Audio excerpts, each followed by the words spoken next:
Salut à tous, c'est Sophie du blog coursdejaponais.com. Je vous retrouve aujourd'hui pour une nouvelle FAQ afin de répondre à toutes vos questions sur la langue japonaise. Dans la trentaine de questions que vous m'avez posées, il y en a plusieurs qui sont revenues sur la langue japonaise en elle-même.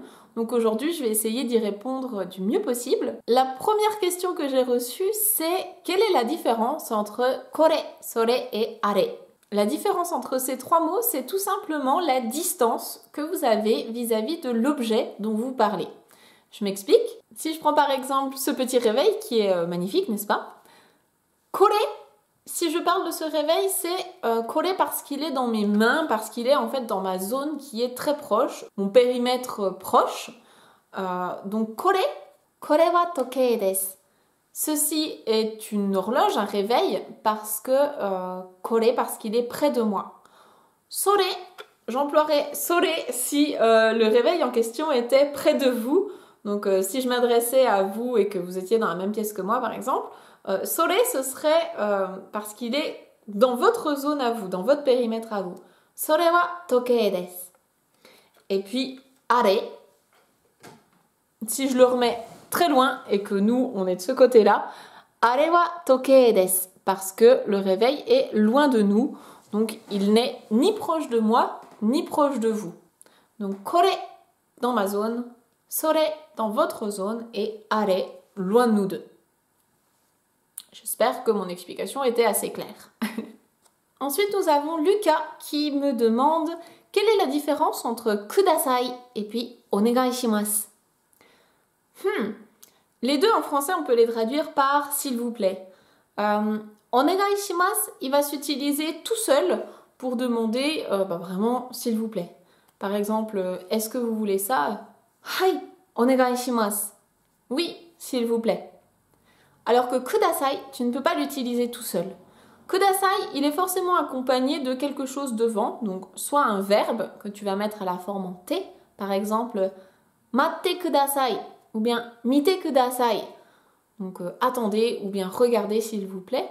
En fait, kudasai demande à quelqu'un de réaliser une action. Donc faites ça s'il vous plaît, attendez s'il vous plaît, regardez s'il vous plaît. Ou alors, tu peux aussi rajouter un COD, donc un objet devant, comme par exemple wine o kudasai, donc du vin s'il vous plaît. Dans un restaurant, tu peux demander ça par exemple. Voilà, je pense que c'est les deux principales différences. C'est que onegai shimasu s'utilise tout seul, kudasai ne s'utilise pas tout seul, et kudasai, tu attends vraiment de quelqu'un qui réalise une action pour toi. Ensuite, j'ai Alexandre qui demande est-ce qu'un homme peut utiliser watashi?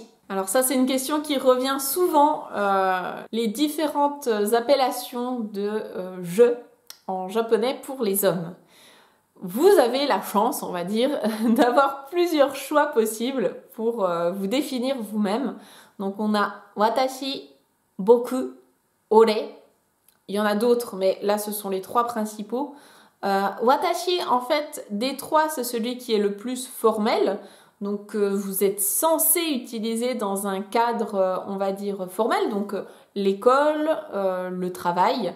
Quand vous vous adressez à quelqu'un qui vous est supérieur hiérarchiquement, il vaudra mieux mettre watashi. Watashi, c'est vraiment le plus formel. Par contre, dans la vie de tous les jours, quand vous discutez avec des amis, des personnes qui sont du même âge que vous, ou bien que des jeunes adolescents japonais discutent entre eux, ils vont rarement utiliser watashi parce que là, dans ce contexte-là, c'est trop formel. La plupart du temps, les jeunes vont plutôt utiliser boku pour se définir eux-mêmes. Boku, c'est utilisé plutôt par les jeunes, donc c'est pour ça que vous allez entendre pas mal les adolescents ou autres dans les animés vont plutôt se référer en tant que boku. Et puis ore, c'est encore un niveau un petit peu plus au-dessus, on va dire. Ça peut faire parfois un peu plus mauvais genre, ça peut faire un petit peu plus prétentieux, mais en même temps ça fait moins gamin entre guillemets que boku. Donc c'est plutôt soit des personnes assez imbues d'elles-mêmes, dans le style un peu yakuza, ore, etc. Soit sinon des hommes d'un âge un petit peu plus mûr qui vont utiliser ore. Mais dans tous les cas, oui, un homme peut utiliser concrètement watashi. C'est juste que ça fera un peu trop formel dans des situations de la vie quotidienne. Après, les étrangers, on a l'habitude qu'ils maîtrisent pas parfaitement le japonais. Donc, on va pas t'en vouloir, entre guillemets, d'utiliser watashi. Mais effectivement, ça sonne peut-être moins naturel que d'autres dans certains contextes. Et puis, sinon, j'ai reçu 2 questions de la part de Nicolas qui me demande déjà quand est-ce qu'il faut utiliser les suffixes san, chan, kun, etc.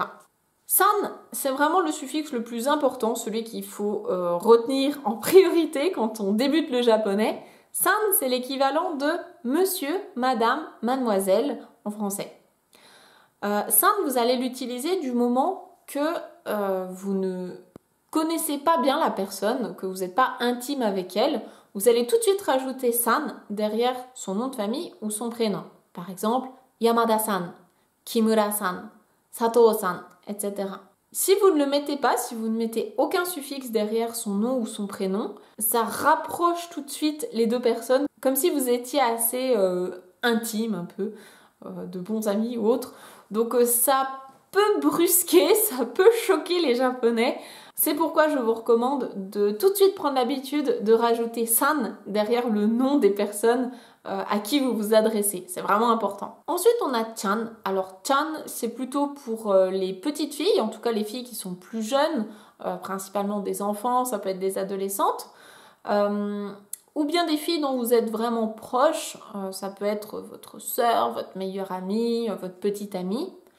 Ou alors pour vraiment les enfants, donc les enfants en bas âge, les bébés, filles ou garçons, là on va pas trop faire de différence.